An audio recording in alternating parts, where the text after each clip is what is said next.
Hi, boys and girls. This time our lesson is going to be about Abraham and Sarah and 3 visitors that they had. Before we get started with our lesson, let's review our memory work for the past 3 weeks.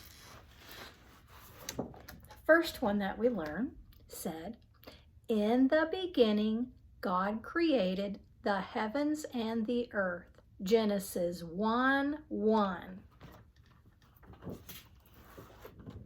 Then we worked on, "Is anything too hard for the Lord?" Genesis 18:14. And now our lesson memory work is, "Turn from evil and do good." Psalms 34:14. Let's say that again. Turn from evil and do good. Psalms 34:14. Our story today is about how God keeps his promises to Abraham.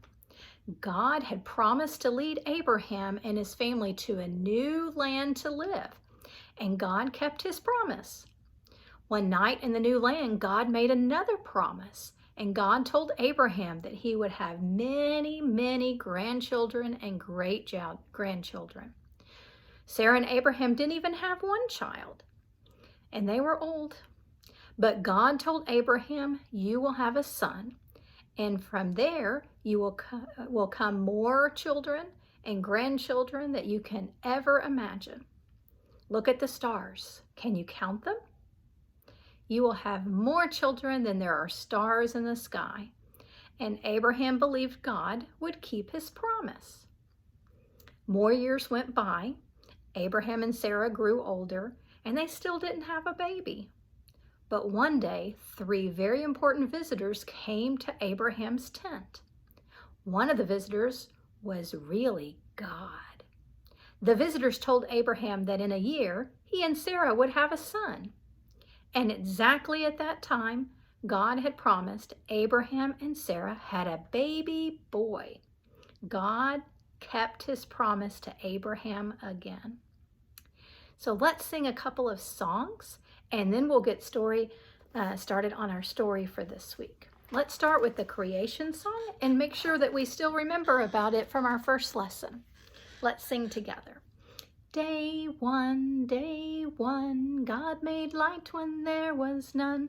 Day one, God made light when there was none. Day two, God made clouds and skies of blue. Day two, God made clouds and skies of blue. Day three, God made flowers, plants, and trees. Day three, God made flowers, plants, and trees. Day four, sun and moon and stars galore. Day four, sun and moon and stars galore. Day five, God made birds and fish alive. Day five, God made birds and fish alive. Sixth day, God made animals and man that day. Sixth day, God made animals and man that day. Day seven, God is resting in his heaven. Day seven, God is resting in his heaven. I also want you to start working on the song about the books of the Bible. Remember, there are 39 books in the Old, 27 books in the New. Put them together, what do you have? 66 books of the Bible. So we want to learn that there are 66 books of the Bible, and the first 5 books are Genesis, Exodus, Leviticus, Numbers, and Deuteronomy. Let's see if we can say those together. Genesis, Exodus, Leviticus, Numbers, Deuteronomy. So if we can start by memorizing those first 5 books, then we'll eventually put it to song and we'll learn all 39 books of the Old Testament. All right, our story now is going to be about Abraham and Sarah and a great promise.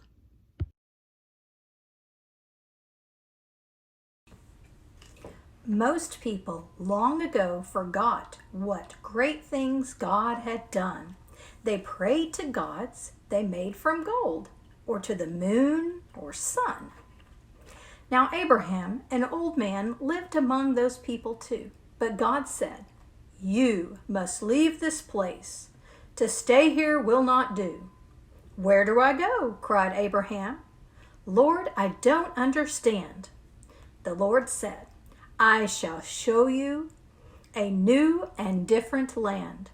A nation's father you will be, and I shall bless you too. And everybody will someday be blessed because of you."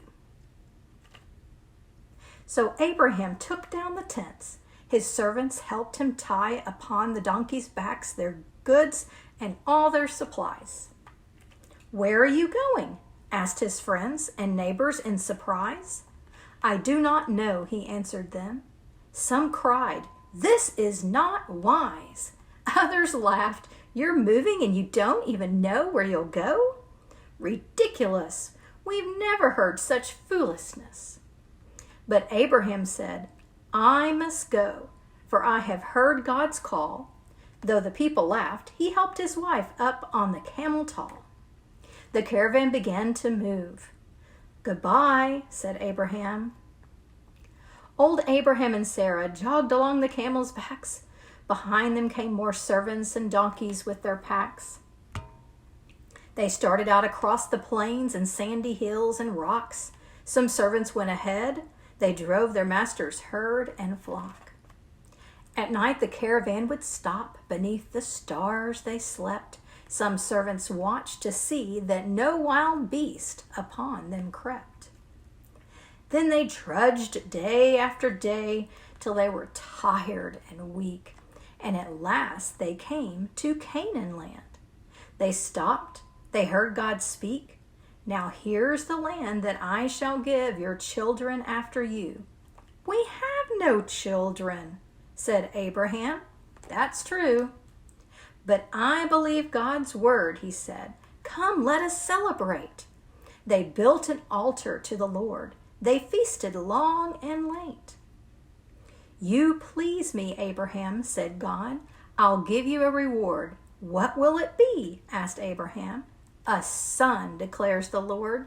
"Someday, dear Abraham," said God, "I promise there shall be more people in your family than all the stars you can see. And I shall be their God. Yes, they will be my people too." "Oh, I believe your promise, Lord," cried Abraham. "I do."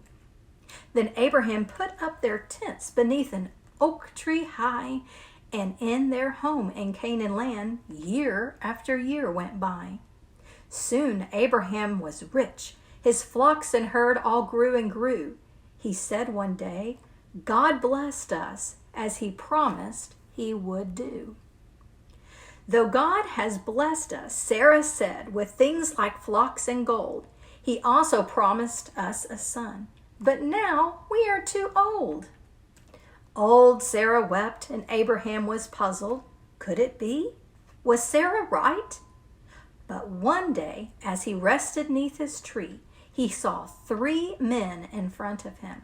He bowed down at their feet and said, "Stop here and rest a while. I'll bring some food to eat." The men agreed, so Abraham ran to his herd and looked until he found his finest calf and brought it to the cook.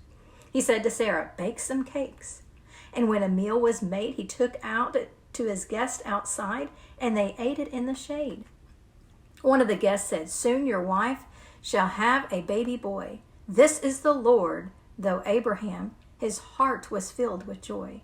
The Lord said, "You and Sarah are all very old." It's true. But then there's not a thing that is too hard for the Lord. The Lord then thanked them for the food, and with his angels went Old Abraham and Sarah waved goodbye inside their tent. They laughed with joy, for now they knew that they would have a son. Said Abraham, "This day has been a very special one."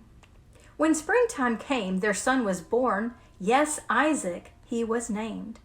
"Lord, nothing is too hard for you," old Sarah then exclaimed. Their friends came to celebrate the wonderful event. The promised family now began with this small boy God sent, and Father Abraham became, as his whole family grew, King David's great-great-grandfather and Christ our Savior's too. I hope you enjoyed our story about Abraham and Sarah and the 3 visitors that they had that came and shared some really great news about them having a baby boy. Remember that anytime that we have visitors, we should always be kind, just as Abraham and Sarah showed us how to be kind. I look forward to our next lesson with you. Bye-bye.